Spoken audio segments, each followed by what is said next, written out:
So you have to admire the steadfastness of folks on the left pretending the Democratic Party has not moved to the left in any serious way. You have the squad that literally promoted a resolution yesterday to condemn the establishment of the state of Israel. But don't worry, they're not moving to the left. Sunny Hostin is one of the brilliant intellects on The View, which again is just a consortium of the world's smartest human beings. The collective IQ on this panel, it's generally 5 people, this panel. The collective IQ sometimes even breaks triple digits.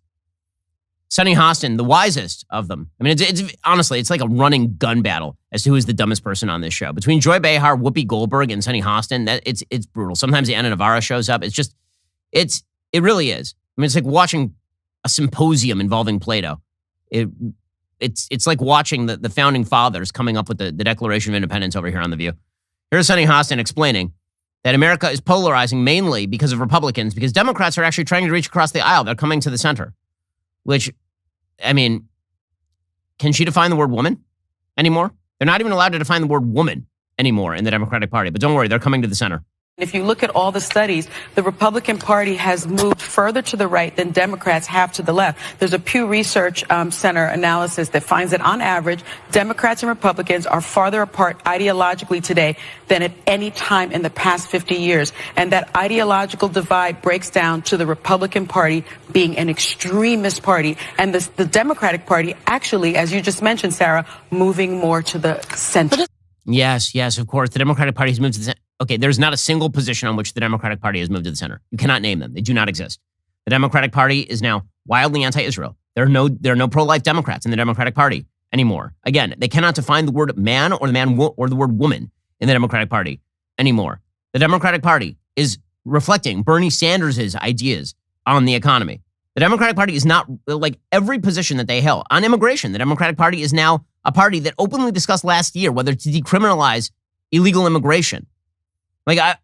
In what way is the Democratic Party more moderate? Can you name a single position in which this is the case? Like one? That's crazy talk.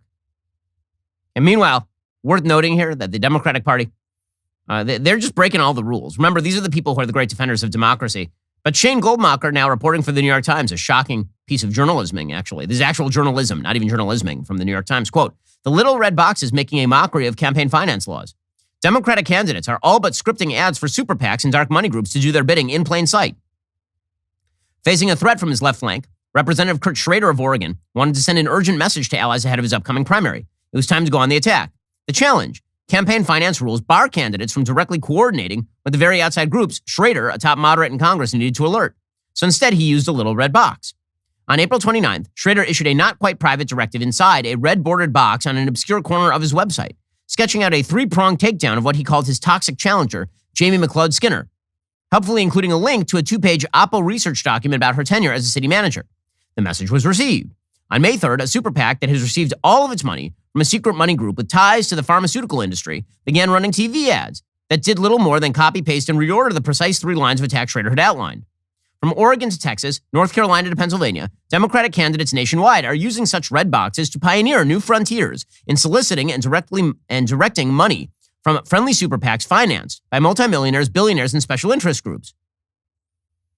Campaign watchdogs complain the practice further blurs the lines meant to keep big money interests from influencing people running for office. It's now so widespread that a New York Times survey of candidate websites found at least 19 Democrats deploying some version of a red box in 4 of the states holding contested congressional primaries Tuesday. The practice is both brazen and breathtakingly simple. To work around the prohibition on directly coordinating with super PACs, candidates simply post their instructions to them inside red boxes on public pages that super PACs continuously monitor. So instead of saying, okay, I'm going to pick up the phone and tell the super PAC what to run, I just put a box on my webpage that nobody reads in red, and then it's publicly available. So you can't say that I called them secretly. I'm doing it right out in the open. The boxes highlight the aspect of candidates' biographies that they want amplified and the skeletons in their opponents' closets they want exposed. Then they add instructions that can be extremely detailed, steering advertising spending to particular cities or counties, asking for different types of advertising, even slicing who should be targeted by age, gender, and ethnicity. Liberals, voters under 50, and women across only San Antonio, Guadalupe, and Atacasca counties, reads the targeting guidance from Jessica Cisneros, a Democratic challenger in South Texas. Black voters aged 45 plus in Durham and white women aged 45 plus in Orange was the recent directive from Valerie Foshee, a Democratic House candidate in North Carolina. Pretty amazing stuff. So again, the idea here, these are the people who care deeply about campaign finance reform, and they're avoiding campaign finance reform by putting little red boxes on their websites directly telling super PACs exactly what to do with their money. Slow clap for all these hypocrites. Really, slow clap. Who's got two thumbs and wants you to like and subscribe?